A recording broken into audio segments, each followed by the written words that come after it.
mais un marché absolument colossal qui étonnamment, après la très longue et douloureuse séquence Mercosur dans laquelle la France s'est faite remarquer et pas forcément bien au sein de l'Union européenne, et bien là, ça se passe comme s'il y avait finalement aucun problème, alors que c'est quand même beaucoup plus important en termes économiques. Pourquoi ? Je ne sais pas qui veut commencer, Ludovic. Bon, déjà, on va dire que les produits agricoles sont un petit peu moins au cœur du dossier par rapport c'est ça au qui fait toute la différence. Non, enfin, vu de France, parce qu'on a bien vu le Mercosur, ce qu'a fait la position française avec une vision assez électorale. Pour ceux qui nous regardent en direct, vous avez la une de la Tribune aujourd'hui, la nouvelle carte du commerce mondial, une manchette passionnante que je vous invite à aller voir sur latribune.fr.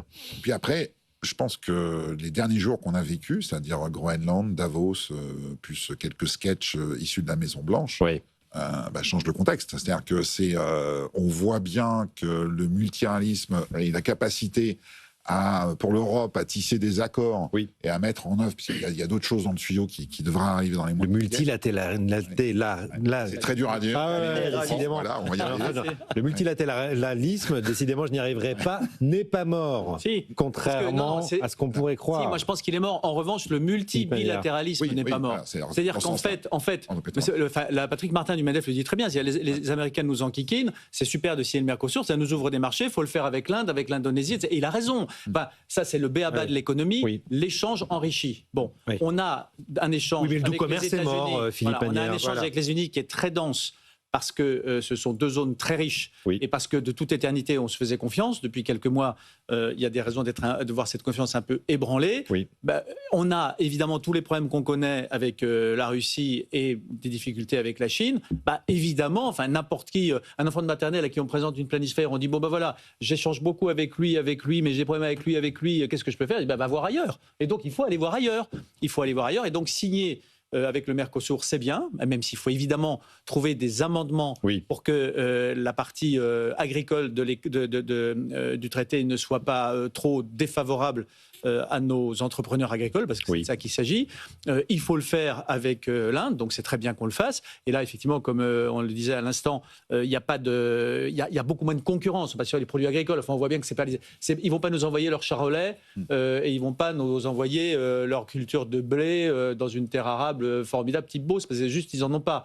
Donc on a peut-être justement plus d'intérêt à l'échange, parce que j'allais dire, comme aurait dit Ricardo, Adam Smith, etc., entre le drap anglais et le Porto portugais, il n'y a pas de concurrence. Et ça, en fait, c'est ça. Au départ, le libre-échange est bon parce que les gens ne font pas la même chose. Il devient toujours bon économiquement, mais douloureux socialement, quand il concerne deux nations qui ont des productions plus concurrentes. Encore une fois, drap anglais, Porto portugais, on ne voit pas très bien comment les Anglais vont faire du Porto, ni les Portugais de l'époque du drap. Là, maintenant, c'est plus compliqué. Mais il se trouve qu'à mon avis, avec l'Inde, on a un exemple qui est un peu plus près de l'exemple des textbooks que, par exemple, le Mercosur. Donc, allons-y. Raphaël, pour revenir sur votre question par rapport au Mercosur, c'est aussi, j'allais dire, comment se constitue ce rapport. Il y a une deuxième phase aujourd'hui qui est importante sur ce rapport, qui concerne aussi tout le travail, la recherche, et tout ça. On n'est pas de la même nature que le Mercosur. C'est-à-dire que le deal qui est mis en place aujourd'hui en 2026, il va évoluer dans le temps évidemment, c'est l'Europe s'ouvre un accès, notamment sur l'automobile, puisqu'il y a des baisses assez drastiques en termes de droits de douane. Ce que l'Inde attend, elle, en retour, c'est de l'investissement, de la technologie. C'est-à-dire que c'est un pays qui est en train de se construire. C'est-à-dire que c'est dans ce rapport-là, donc vu d'Europe, de certains métiers, c'est une ouverture assez formidable. Donc on va leur vendre des biens et on va leur apporter de la formation. On n'est pas dans le même rapport de force qu'avec la Chine, avec l'Inde.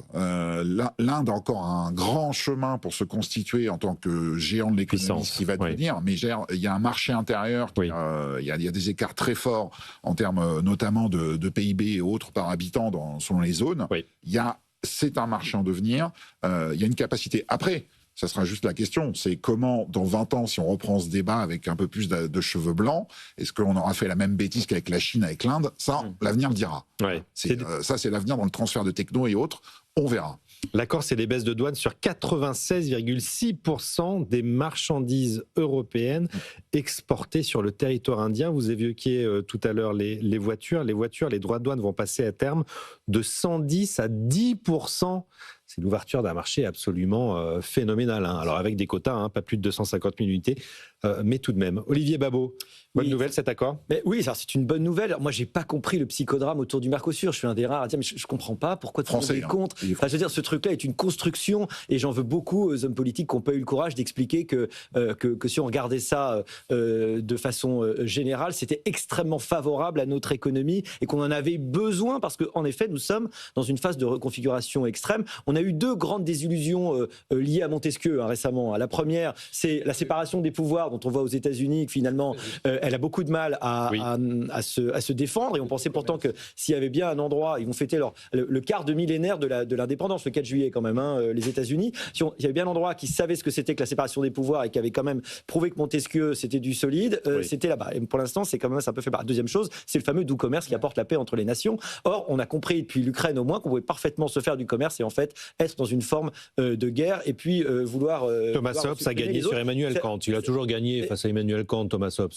C'est vrai, malheureusement. Juste là, on se réveille un peu, peut-être. Comme disait Nietzsche sur Kant, creuse vieille taupe.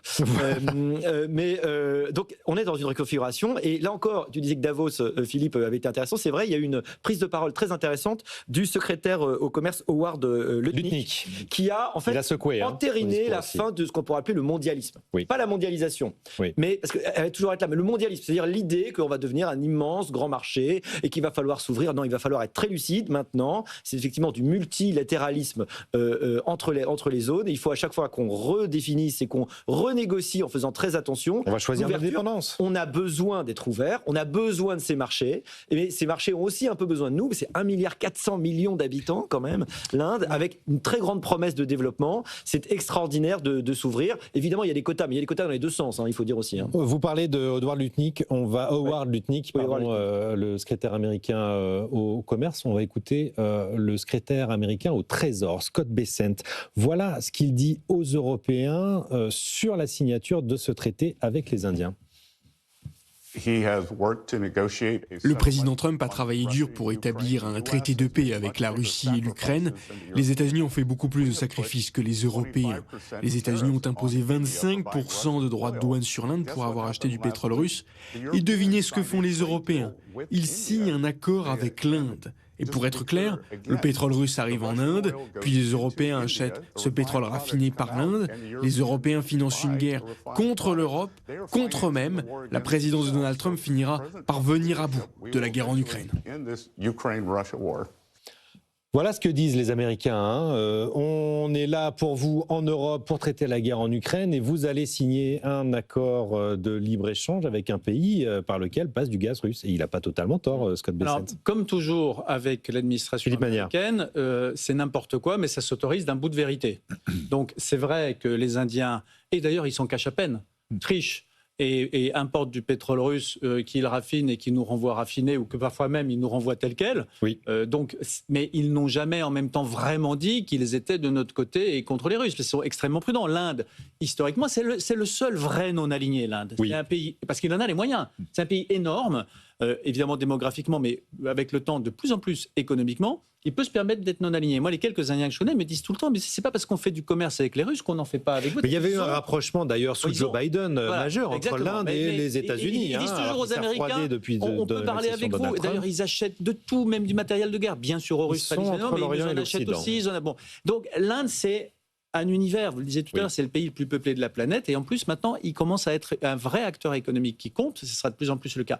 Donc il peut se permettre ça.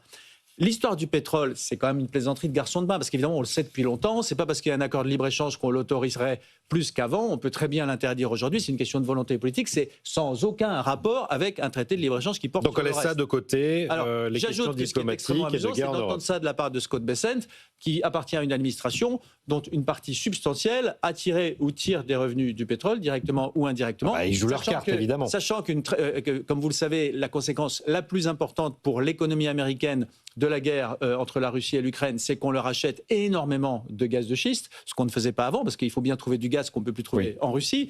Et donc, vous avez à l'arrivée des gens qui nous font grief de faire du mieux possible pour continuer à développer notre économie, qu'ils essayent d'étouffer en même temps qu'ils nous empêchent de faire une paix digne pour l'Ukraine, et alors même que la guerre avec l'Ukraine leur a profité bien plus qu'à nous. Donc, il faut arrêter de prendre les enfants du bon Dieu pour des canards sauvages. Bon. Ouais, je trouve que cette image, et merci de la diffuser et de la partager, de l'administration américaine, peu importe la personnalité et peu importe le raisonnement, j'allais dire, prouve qu'on tape juste. En fait, cette réaction est en train de démontrer qu'on tape juste. Il y a eu la même réaction, évidemment, sur le Canada avec l'accord passé sur la Chine. Oui. Du même il y a les menaces de droits de douane de 100% des États-Unis sur le Canada. Est-ce que c'est le meilleur accord du monde? Est-ce que ça sauvera l'Europe? Je ne sais pas.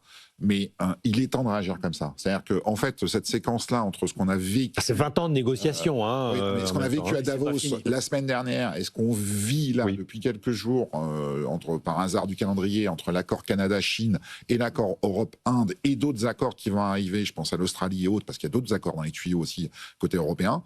Oui, c'est comme ça. Aujourd'hui, l'Europe doit réagir. Et oui, ça énerve la Maison-Blanche. Oui, ça énerve parce qu'on fait acte progressivement à la fois d'une forme, on est sur les premiers pas, mais progressivement la capacité à s'émanciper un tout petit peu et à aller dans un autre écosystème qui nous protégera davantage. C'est-à-dire que si demain on a plusieurs accords de libre-échange, on sécurisera davantage, y compris son numérique. Ah oui. C'est la une de la Tribune aujourd'hui, la nouvelle carte du commerce mondial. Et évidemment, il va falloir qu'on choisisse nos dépendances. Il y a une étude très intéressante, Ludovic, dans cette édition de la Tribune, qui vient de Rexecode, qui nous indique sur les droits de douane, effectivement, que les droits de douane, en dépit de toute la guerre commerciale qu'on subit depuis un an, c'est 8%. Sur les produits français. Bon, rien d'insurmontable, non? Non, rien d'insurmontable. Et de toute façon, les études se multiplient. Celle-ci est intéressante parce qu'elle montre aussi quels sont les secteurs qui sont un peu exploités. Il y a une réalité. Il y a 3-4 études qui sont sorties depuis décembre et qui ne sont pas que des études françaises, qui sont des études notamment britanniques et américaines, qui montrent que le jeu sur les droits de douane. Alors, on n'est pas du tout sur le résultat. J'étais le premier à le dire en avril, donc je ravale mon chapeau en disant oui, ça va alimenter l'inflation et tout ça. Mais pour le coup, ce qui apparaît surtout, c'est que cette facture des droits de douane, elle est essentiellement américaine aujourd'hui. Et c'est une réalité. Là-bas, ça fait monter les prix. Oui, ça fait c'est le consommateur qui paye. C'est le consommateur. Pénalisé en premier ordre. C'est aussi les intermédiaires, c'est l'importateur, c'est plein d'éléments. Alors oui, les entreprises européennes ont pris une partie du coup, ont un peu serré la vis et tout ça, mais c'est la conclusion, on va dire 10 mois après, c'est que c'est une arme sur laquelle Donald Trump peut pas tellement aller plus loin. Oui, enfin, pardon, oui, mais ce que vous dites est parfaitement juste en moyenne. Si vous êtes exportateur de vin, bien sûr. Non, mais voyez, c'est différent, parce qu'il y a une élasticité. Qui vont bénéficier de l'accord avec l'Inde. 2 ou 3 coups comme ça au fil des décennies. Et vous avez des habitudes qui se prennent, tout simplement. C'est-à-dire qu'un Américain, il trouvait que le vin français était ce qui se faisait de mieux, puis maintenant il se dit, oui, au Chili, en Australie, machin, bien sûr. Vous en trouvez. Et donc, vous avez des hausses de prix sévères. C'est là-dessus, d'ailleurs, toujours que jouent les Américains, mais de la même manière que nous, on le fait. Chaque fois, on fait des droits de douane sur les Jean Lewis et les Harley Davidson, des trucs complètement... Mais pour ceux qui sont directement concernés, c'est d'une très grande violence. Donc, ça ne veut pas dire qu'il faut faire autrement que ce qu'on fait, mais il faut être bien conscient qu'il s'agisse de commerce d'ouverture des frontières comme avec le Mercosur, ou qu'il s'agisse de résister à des fermetures de frontières comme ce qu'on est en train d'évoquer, ce qu'on dit est vrai en général, incontestablement. Il y a des secteurs pour qui c'est douloureux. L'ouverture et la fermeture. Donc voilà. Juste une précision sur l'accord Inde. Il y a un autre, évidemment, on a une lecture très américaine en ce moment de ce qui nous arrive vu d'Europe. Cet accord Inde, il a un autre enjeu aussi, c'est-à-dire c'est le petit écartement entre l'Inde et la Chine. C'est-à-dire que c'est aussi l'Europe met le pied dans la porte à un moment important, parce que l'Inde et la Chine, c'est un écosystème extrêmement important sur lequel on a senti un peu de désalignement, on va dire, depuis cet automne. C'est aussi un message envoyé aux Chinois de la part de l'Europe. Évidemment. Et puis avec une population chinoise qui est appelée à être divisée par 2 d'ici 2100, quand l'Inde, elle, va continuer à croître. Et un petit mot sur les exportations de vin, puisqu'on en parlait, sont aujourd'hui taxées à 150% en Inde, nos bouteilles européennes. Ça devrait descendre à 20% pour les bouteilles haut de gamme et 30% pour les autres. Donc quand même un nouveau débouché aussi extrêmement après, le extrêmement pouvoir d'achat de l'Indien moyen n'est pas celui de l'Américain moyen. Évidemment. Mais enfin, c'est sûr que ça mais peut le volume quelque chose. est très important.